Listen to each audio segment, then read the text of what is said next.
The only sound in the room is the slow rise and fall of breathing that isn't yours. It's 2:47 in the morning. Soft, even. The kind of breathing you've stopped hearing the same way you've stopped hearing your own pulse. At the foot of the bed, your dog is asleep. Their body's curled into a loose comma, that shape they only make when every single muscle is finally let go. Their back is turned toward the closed bedroom door. Their nose is resting on top of their front paws. But if you really look, the angle of their head is tilted a few degrees toward you. Not toward the window, not toward the hallway, toward your side of the bed. They settled into that position somewhere around 11. It's almost 3 now. In 4 hours, they've moved maybe twice. A small stretch, a quiet sigh, a tail that thumped once in some dream and went still again. But the geometry, the way their body is angled in relation to yours, that hasn't shifted at all. Most nights, you don't see it. You're already asleep, or your eyes are too heavy to register what's actually there. And on the rare nights you do glance over, you see what every owner sees: a dog, resting, nothing more. You smile a little, maybe, roll over. The moment passes. But here's the thing. What you've been walking past every single night isn't a sleeping animal. It's a decision. 1,000 quiet decisions made in a body that has no other way to speak. And once you understand what those decisions are saying, you'll never look at the foot of your bed the same way again. If you ask most owners where their dog likes to sleep, you'd hear the same answers. The warm spot near the radiator, the patch of sun that lands on the rug around 3 in the afternoon, that sunken corner of the couch where the cushion has finally given up. It sounds reasonable. It's also almost entirely wrong. Because comfort for a dog isn't about temperature. It isn't about softness. It has nothing to do with the thread count of whatever blanket they happen to be lying on. Comfort in the canine nervous system is about position, what their body's facing, what their back is turned to, and, most of all, who's in the room when they finally let their guard down. A dog at rest is making decisions an awake dog never has to make. When they're awake, the world handles itself. They can move, they can react, they can shift the second something feels off. But sleep? Sleep is the one state where none of that's available. Sleep is the moment they hand their entire safety over to whatever or whoever they've chosen to be near. Which means the spot they pick isn't casual. It's the most considered choice they make all day. Most owners share a bed with their dog for 10, 15 years and never read the message that bed is sending every single night. They walk past it. They flip the light off. They climb in. And the whole time, in the small geometry of how their dog is lying, there's a sentence being written in a language nobody ever taught them how to read. By the end of this, that's going to change. Because the position your dog falls asleep in isn't one piece of information. It's 6. 6 different layers stacked into a single curled shape at the foot of your bed. 6 different things your dog is telling you about who you are to them, who they are to you, and what they've quietly decided about the two of you that you've never been told out loud. And the first layer is the one almost nobody looks at: direction. In 2017, researchers at the University of British Columbia ran a study on sleep positioning in domestic dogs. They watched close to 1,100 animals across hundreds of households. They weren't She had a tracking way how of knowing dogs things slept. before they happened. A quiet They certainty were that tracking settled deep where in their her bodies bones, pointed much when like they the old did. dog sleeping by The the results fire. surprised even the people running the study. In homes where the dog had a clearly bonded primary person, what behavioral scientists call a primary attachment figure, the dog oriented its body toward that person 73% of the time during deep sleep, not toward the door, not toward the heat source. not toward the food bowl, toward a specific human, and only that human. The number rose even higher in dogs who'd been with their owners more than 5 years. It rose higher again in dogs who'd been through a major stressor in the last 12 months. A move, an illness, a death in the household. The more vulnerable the dog felt, the more precisely their sleeping body was tuned to one person in the house. Now here's the part that gets you. Developmental researchers studying infant sleep have observed the exact same pattern in human babies. In a quiet nursery, in a still crib, an infant left to sleep on their own back will, more often than not, slowly turn the angle of their head toward the doorway their mother is most likely to walk through. They don't know they're doing it. Their nervous system does it for them. Your dog is doing the exact same thing every night, in the dark, without thought, without effort, without anyone watching. Their body is making a choice their mind isn't even aware it's making. And the choice is you. Stay with that for a second. Because the science gives you the number, but the number isn't the thing. The thing is what the number means when it lands in a real bedroom, in a real house, at 2 in the morning, with a real dog at the foot of a real bed. Your dog isn't just lying near you. They're pointing their entire nervous system at you. And what their body is saying, in a language older than any word that's ever been spoken under your roof, is this: if anything comes through that door tonight, it has to go through me first. You didn't teach them that. No trainer ever ran a session on it. There's no command for it, no treat that reinforced it, no praise that made them learn. It isn't a behavior they picked up by watching you. It's a posture their body chose on its own, the way a flower chooses the sun. Quietly, constantly, without anyone ever needing to tell it where to look. And here's the part that should stop you in your tracks. You're being protected every single night of your life by a creature nobody had to convince. They just decided. And then they kept deciding every night after that for years. To understand why a body would do that on its own, you have to go back. Not a few decades, not a few centuries, 15,000 years. Back to a time before houses, before beds, before anything resembling a leash, a bowl, a name. In that long, dim opening of the human canine story, your dog's ancestors slept in circles. Wolf packs, all the way down through the prehistoric record, settled into a specific geometry when night fell. The strongest, most experienced animals position themselves on the outside of the ring, backs to the center, faces turned out toward whatever the dark might bring. The young, the sick, the pregnant, the small, they were tucked inside, surrounded, buffered, held. It wasn't sentiment, it was survival math. The pack had decided, somewhere deep in its instinctual code, that some lives were too precious to leave on the edge. That instinct didn't die when wolves became dogs. It softened. It rearranged itself. But it never disappeared. And here's where the story turns into something almost mythic.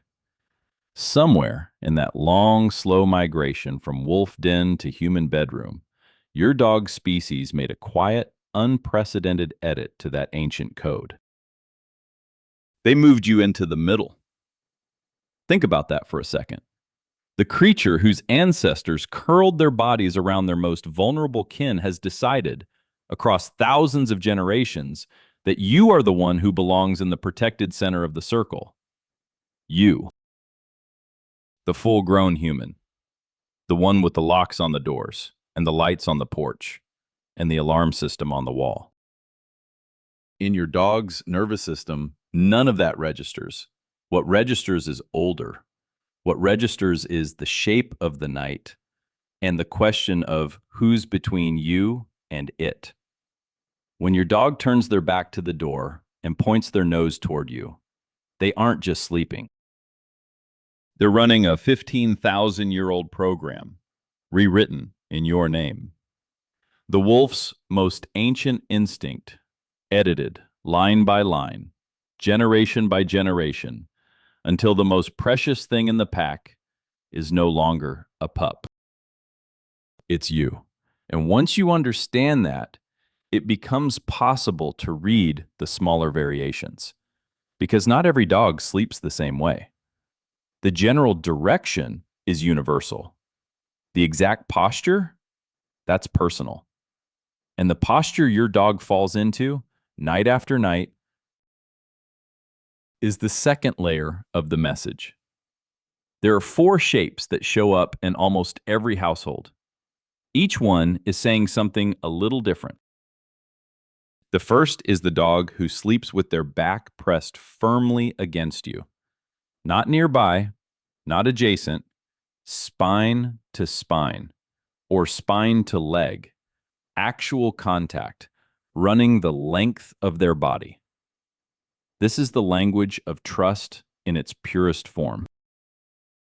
A dog only exposes the long line of their back to a creature whose presence makes them feel safer than the open air. The second is the dog who falls asleep with their head resting on some part of you, a foot, a calf, the arch of your hip. They can't rest without that single point of contact. The moment you move, their head lifts. They wait. They place it back down somewhere new. This is the language of dependence, not in a sad way. In the way a small child holds onto a parent's sleeve in a crowded grocery store, not afraid, just anchored. The third is the dog who sleeps just outside your bedroom door, in the hallway, at the threshold. They aren't in the room, they're guarding it. Their body is the line between you and the rest of the house. This is the language of guardianship. Some dogs choose this not because they love you less, but because their version of love wears armor. The fourth is the dog who curls into a tight little circle, nose tucked toward their tail, and angles that whole circle so that their face is the part pointed at you. They aren't touching you. They aren't blocking the door. They're simply, unmistakably, oriented in your direction. This is the language of devotion. The body has gone as small as it can, and the only thing it kept aimed outward is the part that recognizes you. You probably already know which one your dog is. You felt it the moment one of those 4 was described, that small flicker of recognition somewhere in your chest. That recognition isn't accidental. That's the part of you that's been reading your dog all along. Even when you didn't know there was anything to read. Now we get to the part that changes the way you'll watch your dog sleep for the rest of their life. Because so far, everything we've talked about happens in the body. The next layer happens in the mind. In 2001, a neuroscientist at MIT named Matthew Wilson ran a study on rats that quietly rearranged what science thought it knew about animal dreams. Wilson recorded the brain activity of rats while they ran a maze during the day. Then he recorded their brains again while they slept, and what he found was extraordinary.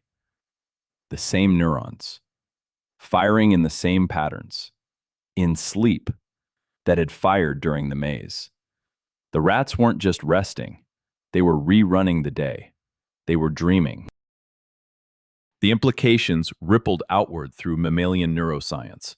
Subsequent research at Harvard, at the University of Edinburgh, at sleep labs scattered across Europe through the 2000s and 2010s, all of it extended the finding to other mammals, cats, primates, and dogs.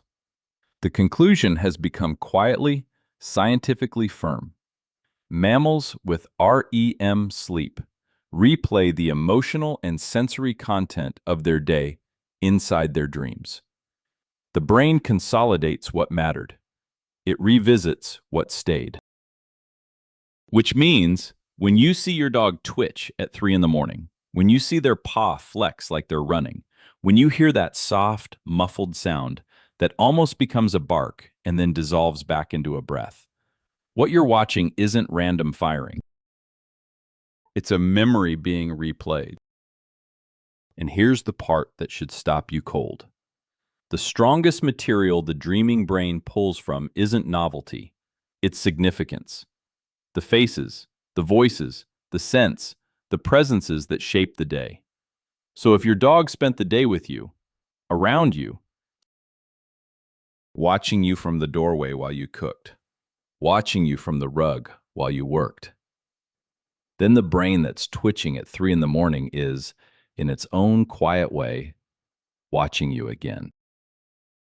You exist inside the dream of another creature, not as background, not as scenery, as the central figure, the one their nervous system pulled out of the noise of the day and decided was worth replaying, worth keeping, worth dreaming. There's no human language for what that means, but there's a small, quiet fact you can carry with you from now on. Tonight, when your dog goes still and their paws begin to flicker in their sleep, somewhere behind those closed eyes, you're walking into a room. And they're seeing you.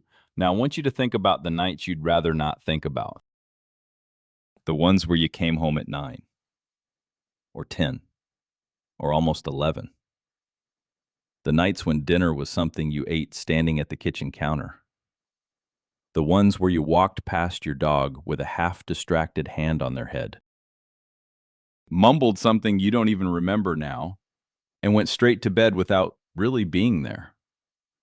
You felt guilty about those nights. Maybe you still do.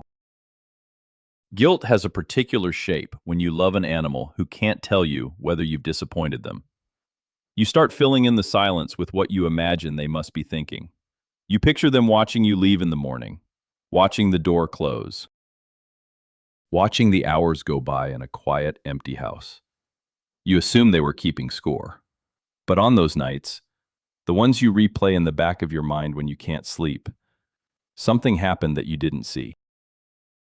After you went to bed, after the lights went off, after you let go of the day and the guilt and the long, quiet apology you never said out loud, your dog walked into the bedroom. They circled once. They settled at the foot of the bed. And in the dark, their nose turned toward you. Same as every other night. They didn't punish you. They didn't withhold. They didn't file the evening away as evidence against you. They just oriented their body toward yours, the way they always do, and went to sleep in the shape of someone who's exactly where they want to be. This is the part most owners need to hear, and almost none of them are ever told. A dog's love doesn't keep a ledger. It doesn't tally the late nights against the early mornings. It doesn't subtract a missed walk from a decade of devotion. The body that turns toward you when the lights go out isn't running an accounting program. It's running something much older, much simpler. It's running you. You've been good enough.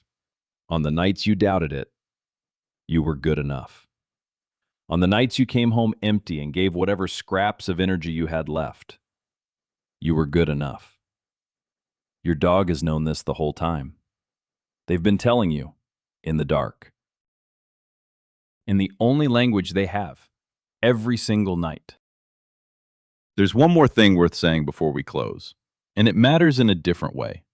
Because everything we've been describing assumes a healthy dog, a steady body, and bodies, especially older ones, change. If your dog is 12, or 14, or 15, you may have already noticed something shift. The dog who used to sleep at the foot of the bed now sleeps on the rug. The dog who used to face you now faces the wall. The dog who used to follow you down the hallway every night without fail now stays behind in the living room and lays their head on the cool floor.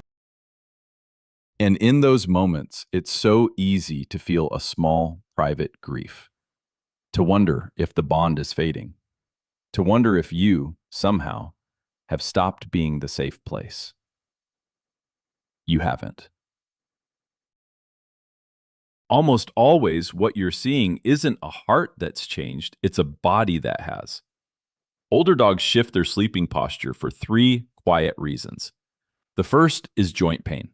Hips, shoulders, the long line of the spine, they start to ache in positions that used to feel like nothing. The second is failing eyesight. A dog who can no longer see you clearly across the room may sleep closer to a wall, where the geometry feels more predictable, more knowable. The third is canine cognitive decline, more common than most owners realize, and it changes the way an aging dog reads the rooms they've lived in for years. None of these mean your dog loves you less.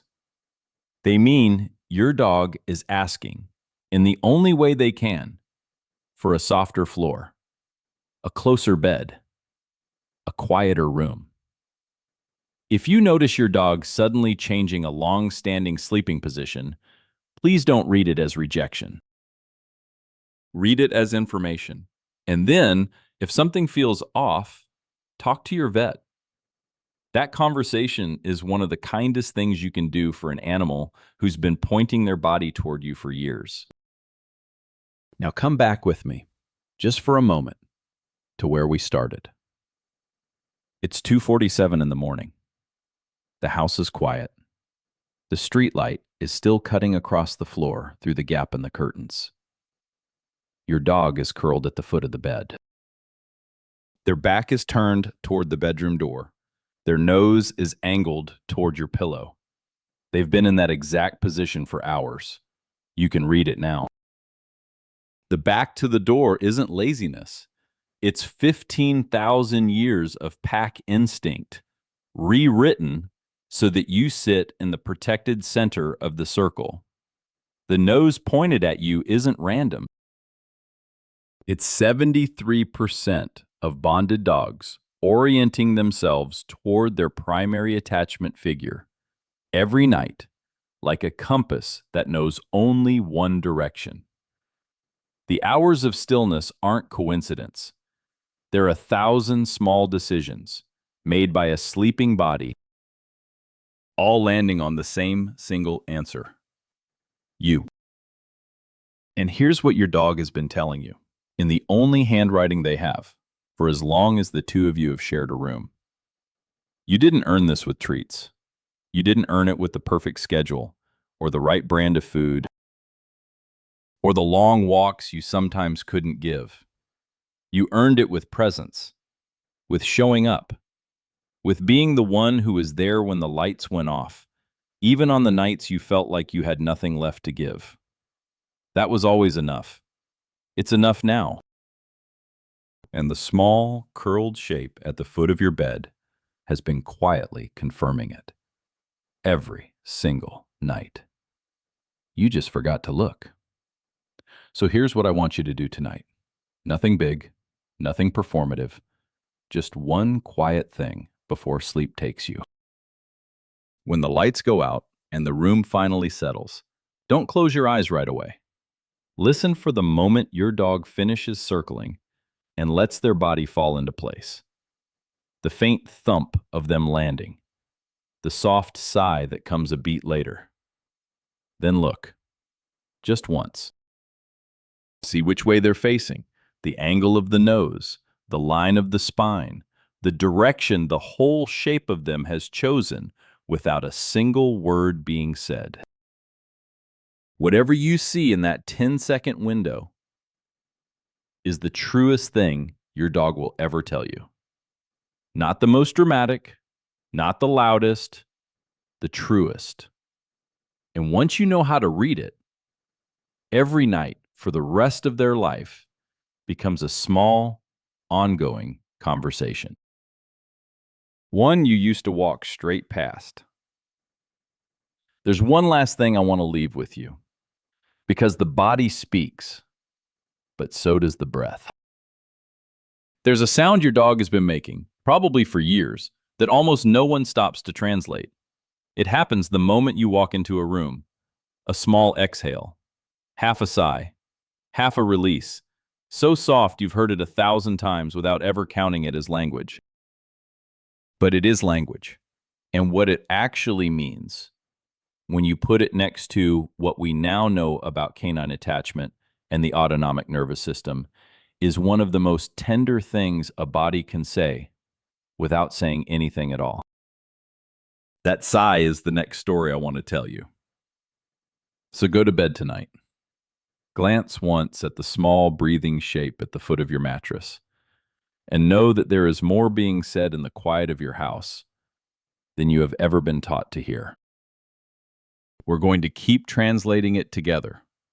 One small sound, one small posture, one small message